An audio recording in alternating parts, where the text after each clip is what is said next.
অসহায় বিধবা মেয়েদের প্রশিক্ষণ দেওয়া হতো, প্রশিক্ষণ দিয়ে ওনাদের উদ্যোক্তা সৃষ্টি করা হতো। এই প্রশিক্ষণের 3 মাস মেয়াদি একটা প্রশিক্ষণ দেওয়া হতো। এই প্রশিক্ষণের ফলে সরকারিভাবে একটা সার্টিফিকেট দেওয়া হতো এবং সরকারি একটা ভাতা দেওয়া হতো। প্রথম পর্যায়ে আপনার 6,000, পরে আবার এই ভাতা আপনার 12,000 করছিল। আপনার প্রথম পর্যায়ে প্রকল্পের মেয়াদ ছিল 2 বছর। এরপরে স্টেশন হয়ে এবার ধাপে ধাপে আমরা 5.5 বছর কর্মরত ছিলাম।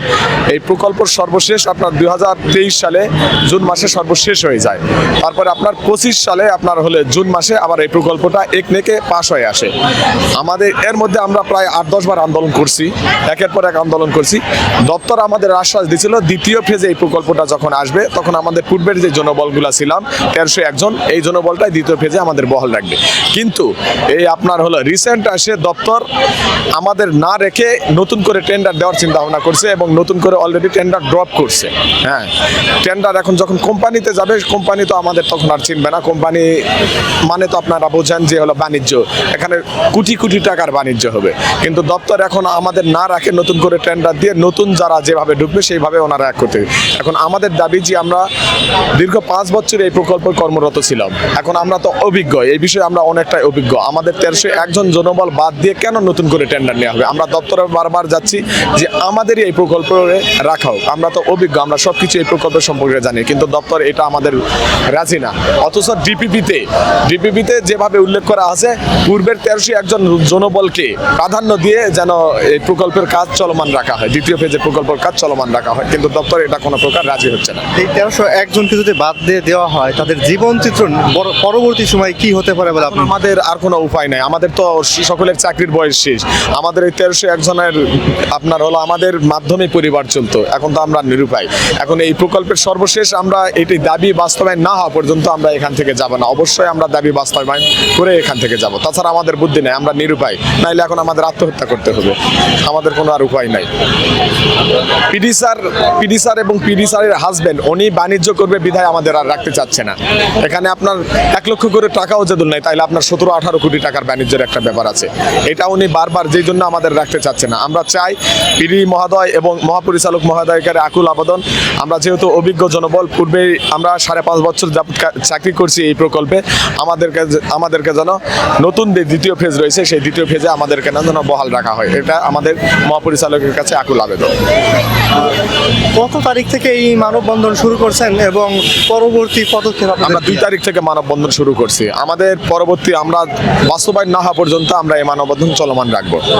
এখানকার যে খাবার, থাকা এবং একই সাথে যেহেতু নারী কর্মী বেশি, তাদের নিজস্ব যে প্রয়োজনীয় বিভিন্ন কার্যাদি আছে, তো এই সকল বিষয় আসলে তারা সমাপ্ত করতেছেন কিভাবে এবং এখানে থাকাটা তাদের জন্য আসলে কতটা পরিবেশ বান্ধব হচ্ছে? না, এখানে আসলে আপনি তো দেখতে পাচ্ছেন এখানে থাকাটা সেরকম পরিবেশ বান্ধব নয়।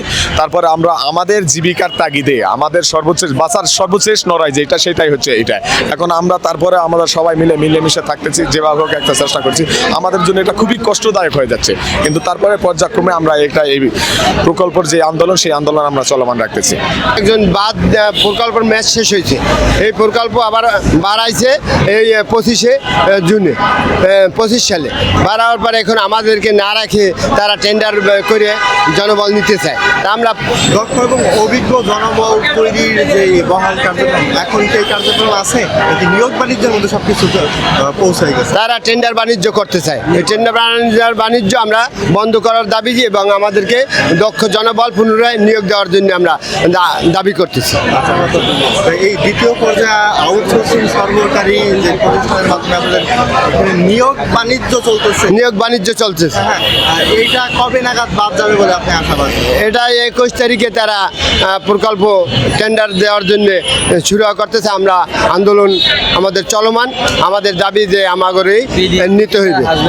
পিডি তার হাজবেন্ডের মাধ্যমে কোম্পানি খুললে তারা নিতে চায়, তারা নিজস্ব প্রজেক্টে নিয়ে কাজ করতে চায় কোম্পানির মাধ্যমে। আমরা দক্ষ জনবল 1301 জন সারা বাংলাদেশে দীর্ঘদিন কাজ করছি। আমাদের দাবি যে আমরাই এই প্রজেক্টে কাজ থাকবো, আউটসোর্সিং নিয়োগ প্রকল্পে নিয়োগ আমরাই থাকবো। এই দাবির জন্য আমরা এখানে আপনার অবস্থান করতেছি। এই অনেক মেয়ে ছেলে অসুস্থ হয়ে পড়ছে, অনেক জনবল দীর্ঘ সমস্যার ভিতরে আছে। আমরা দীর্ঘদিন চাকরি করছি, আজ আমরা কোথায় দাঁড়াবো? আমাদের বয়স শেষ হয়ে গেছে, ছেলে মেয়ে নিয়ে সমস্যা, ফ্যামিলিগত সমস্যা। তাই আমরা সরকারের কাছে মাননীয় প্রধানমন্ত্রী বরাবর আমাদের দাবি এবং মহিলা বিষয়ক অধিদপ্তরের কাছে, মন্ত্রীর কাছে, সচিবের কাছে, পিডির কাছে আমাদের দাবি, কিন্তু তারা আমাদেরকে কোনোক্ষণই পাত্তা দিতেছে না। তারা আমাদেরকে তাড়িয়ে দিতেছে। আমরা এখন সাহায্য নিতে চাই। অফিসের সামনে 2023 সালে এটা আপনার এই প্রকল্প মেয়াদ শেষ হওয়ার পর থেকে তখন থেকে আমরা মানববন্ধন চলমান রাখতেছি। দপ্তর একের পর এক আমাদের আশ্বাস দিচ্ছে যে আমাদের দ্বিতীয় ফেজ যদি আসে এই প্রকল্পের, তাহলে আমাদের অবশ্যই 1301 যে জনবল ছিল এই জনবলটা বহাল রাখবে।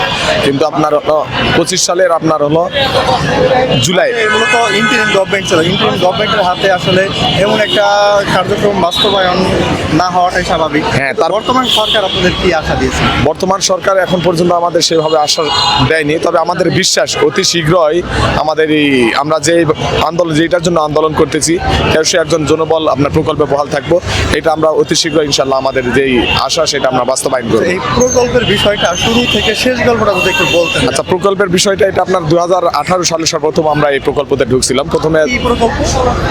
মহিলা বিষয়, মহিলাদের জন্য আয়বর্ধক আইজিও প্রশিক্ষণ প্রকল্প। এটা আপনার হলো মূলত